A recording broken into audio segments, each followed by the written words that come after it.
Bien, vamos a hablar sobre lo que es el capítulo 2, que es estudios y vocación de Freud. Tenemos que tener en cuenta que él no tuvo un estatus socioeconómico bastante bueno y que realmente aquí hubo muchos sucesos que van a ser bastante importantes para lo que va a ser la vida de él. Y va a ocurrir en ciertos momentos de su vida, en ciertas etapas que realmente lo cuente y explica el porqué. Para empezar tenemos que hablar sobre la edad de los 5 años, que él como tal comenta que es donde aquí despertó su pasión por los libros y lo recuerda muchísimos años después, porque lo que ocurrió en ese momento fue que su padre le había regalado un libro junto a él y a su hermana, que están en un carro, y ese libro tenía contenido con papeletas de colores. Entonces Freud, como cualquier niño y con su hermana obviamente, arrancó los papeles de ese libro por tal de diversión, con tal de entretenerse, y eso lo recuerda muchísimos años después con y demuestra como ese aprecio significativo a lo que fue ese momento. También una edad o suceso muy importante se le ocurrió a lo que fueron a los 7 u 8 años, que aquí es donde su padre le regaña porque le estaba haciendo cosas indebidas en su cuarto, una necesidad importante, no se especifica el por qué, el qué fue, pero lo que prácticamente su padre le dice es que lo regaña porque, porque realmente ya lo veía como un bueno para nada, en pocas palabras. Entonces ella tiene una gran decepción de él y esto fue para él un motivante para luego demostrar como su valía, y también demostró esa pasión de esa valía para las cosas, demostró también esa pasión para los libros y también demostró como ese valor de él mismo con años después. Luego después él cuenta que él leyó mucho la Biblia, pero más que todo se centró fue en Moisés. También leyó a José, pero Moisés fue bastante importante porque fue como un interés más científico para él. Luego a los 9 años fue cuando entra al liceo. Él siempre se caracterizó por ser una persona bastante muy buena estudiante, en pocas palabras. Es donde se especializa en todo eso. El por qué, bueno, pues siempre fue considerado como muy buen estudiante, y como tenía esa motivación de lo que le había hecho el papá a la edad de 7 u 8 años, pues ya sabemos cómo fue un incentivo de todo esto. Luego, una edad bastante fundamental se radica a la edad de 17 años, y es que él elige la medicina.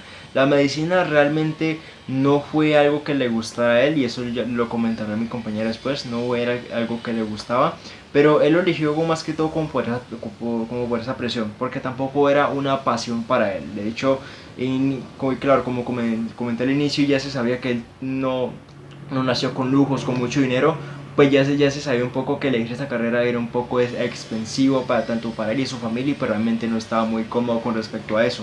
Cabe recalcar que él generó tres comportamientos tres rasgos o características bastante importantes cuando lo regañó su papá, que fue la neurostania, que fue un rasgo que en ese momento él sintió como ese apego a la tristeza, porque claro, si tu papá te trata como un bueno para nada, pues ya sabes cómo alguien puede actuar.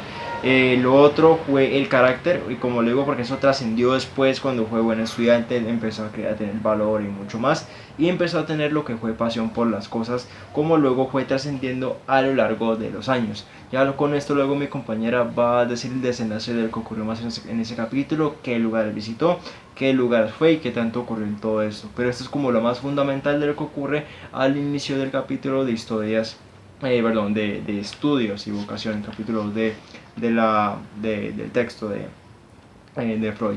Entonces ya mi compañera continúa con el resto y pues ella misma concluye con con este video. Muchas gracias. Continuando, cabe recalcar que es un capítulo que no lleva un orden cronológico específico, como por ejemplo puedo hablar de sus 19 años, luego pasar a sus 16 años y seguido a sus 40 y tantos, etcétera, etcétera. Bien, como mi compañero lo mencionó anteriormente, Freud sentía una gran pasión por la escritura. A sus 17 años es elogiado por un escrito acerca de los motivos a tener en cuenta a la hora de escoger una carrera profesional. Podemos apreciar la pasión y el amor que sentía al escribir. Se cuestiona entonces si posiblemente esta sería su vocación oculta. También, como mi compañero lo mencionó anteriormente, Freud se decidió por la medicina. Esto influenciado por diversos factores, entre los cuales se encontraban la situación material y moral de su familia, pues recordemos que no venía de una familia adinerada precisamente. Sus influencias de la niñez, o más bien sus héroes de la niñez, como a ellos se refería él, Cromwell y Goethe. Freud sentía una carga muy pesada sobre sus hombros, pues como anteriormente lo mencioné, un factor decisivo para la elección de su carrera profesional fueron las precarias condiciones de su familia. Quería sacarlos, pues, entre comillas, de la miseria. Así que su padre, para aligerar esta carga, lo envía a lo que era para Freud su ciudad soñada, Inglaterra, específicamente a Ámsterdam, a la casa de su medio hermano Emanuel. Esto ocurre a sus 19 años de edad. Ya en casa de su hermano, reflexiona sobre la crianza que éste le está dando a sus hijos y se lamenta por no ser el hijo de ese hermano que a su concepto le habría hecho la vida más fácil. El capítulo menciona algunos aspectos que a mi parecer no son muy relevantes, tales como sus amores de la juventud, entre los cuales destacan dos: Gisela, la hermana de su allegado amigo Flus, a quien conoce a la edad de 16 años, y Pauline, su medio sobrina, a quien conoce cuando va a Ámsterdam. No se tienen muchos datos de dichos aspectos de la vida de Freud, pues él era muy reservado en cuanto a su vida privada, específicamente en los aspectos sentimentales. Como conclusión, al final del capítulo relata que la verdadera vocación y pasión de Freud siempre fue la filosofía, pero como bien sabemos no era una carrera de estatus en ese tiempo, por eso optó por la medicina, a pesar de que su padre y su madre querían que su hijo fuera un comerciante. Él llega a la conclusión, después de 41 años de profesión, de que nunca fue un médico, él nunca se sintió con ese título, mas sin embargo, después de tantos años se sentía feliz de haber encontrado un camino, o más bien un puente que le condujese a su vocación original. Se refería a la psicología como el camino o el puente.